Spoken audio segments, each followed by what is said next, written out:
ए दुनियार सबुठारु विचित्र प्राणी हेउची मनीष।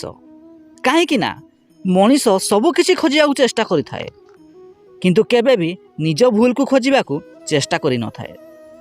जीवन रे सबकिछि पाइगले तो समस्ते हसी थांती किंतु जीवन रे सबकिछि हरई सारिया परे मध्य जेउ मनीष हसी थाए से ही प्रकृत रे जीवन रो मूल्य बुझी थाए।